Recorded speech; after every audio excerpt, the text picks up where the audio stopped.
बैठे बाकी लोग भी तुरंत ही खड़े हो गए थे। अब मैं चलता हूं, जल्दी मुलाकात होगी, अभिनव ने कॉन्फिडेंटली कहा। ठीक है टाइगर। सभी मेंबर्स की हामी एक साथ गूंज उठी।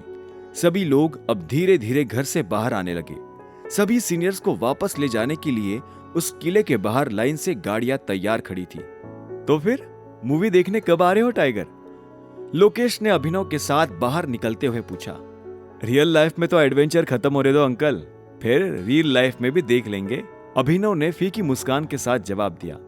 मोंटी और अभिनव एक गाड़ी में बैठ गए और एयरपोर्ट के लिए रवाना हो गए। वहां पर मोंटी का प्राइवेट जेट तैयारी खड़ा था।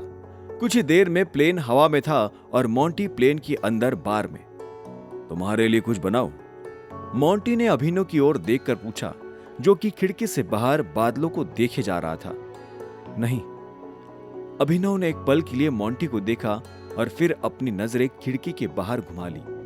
मोंटी भी उसे देखते हुए अपनी ड्रिंक लेकर सीट पर आकर बैठ गया। मुझे पता है तुम मुझसे नाराज हो। तुम्हारी जगह मैं होता तो शायद मैं भी नाराज होता, लेकिन मैं तुम्हें एक बात का यकीन दिलाना चाहता हूं। मैं हर तरह से तुम्हारे साथ खड़ा हूं। तुम्हारी जो भी गलत फहमियां है, मैं उसे दूर करूंगा, चाहे इसके लिए मुझे अपने पिता पर ही लांछन क्यों ना लगाना पड़े।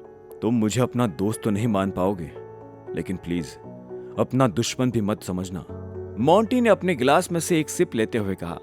अभिनव चुपचाप बैठा खिड़की के बाहर देख रहा था। मोंटी ने फिर से अभिनव से सवाल किया।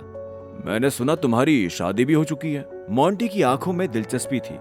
अभिनव ने आह भरकर जवाब दिया। लंबी कहानी है, कभी फुर्सत से बताऊंगा। फिलहाल तो इन पेपर्स के अलावा और कुछ है जो मुझे जानने की जरूरत है?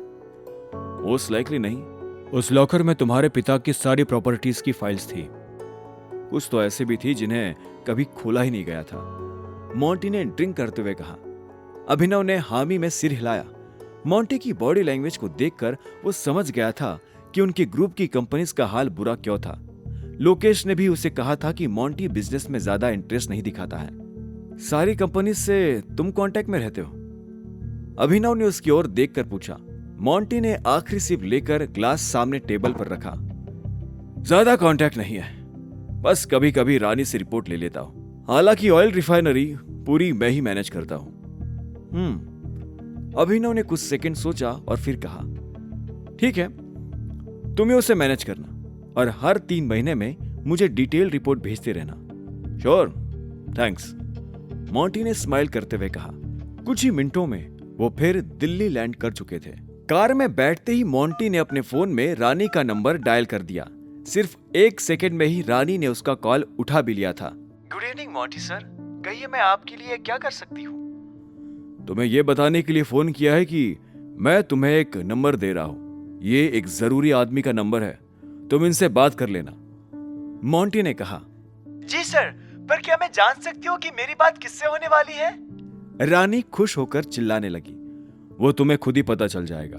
तुम्हें उनका नंबर सेंड कर रहा हूं। जितना जल्दी हो सके उतना जल्दी कांटेक्ट कर लेना, मोंटी ने एडवाइस दी। जी जी सर, आप सेंड कर दीजिए, मैं अभी उनसे कांटेक्ट कर लूंगी। Thank you so much. अच्छा हुआ तुमने उसे मेरा नाम नहीं बताया, बेचारी हार्ट अटैक से मर जाती। अभिनव ने मोंटी के फोन की ओर देखकर कहा। इसका पता नहीं, लेकिन तुम जिंदा हो ये जानकर मुझे जरूर खुशी हो रही है, और तुम्हारे वापस आ जाने से तो और भी ज्यादा, मोंटी ने ईमानदारी से कहा। अभिनव ने भी हामी में सिर हिलाते हुए कहा। तुम्हें तो पता ही होगा ना कि कंपनी में कोई जासूस बैठा है, इसलिए बी केयरफुल। किसी को पता नहीं लगना चाहिए मेरी असली आइडेंटिटी के बारे में, मोंटी ने स्माइल करते हुए जवाब दिया। डोंट वरी, जब तक मैं हूं तब तक कुछ नहीं होगा, मोंटी का वादा है। वैसे तुम्हारा नंबर तो दो, रानी को भी सेंड करना है। अभिनव ने अपना फोन निकालकर वायरलेसली मोंटी के फोन में कांटेक्ट शेयर कर दिया।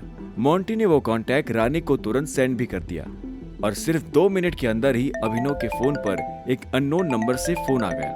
Hello mister Garhwal, proton publishers की सेक्रेटरी रानी बोल रही हूँ। फोन की दूसरी साइड पर रानी की फर्जी एक्साइटमेंट अभिनव अच्छी तरह से महसूस कर पा रहा था।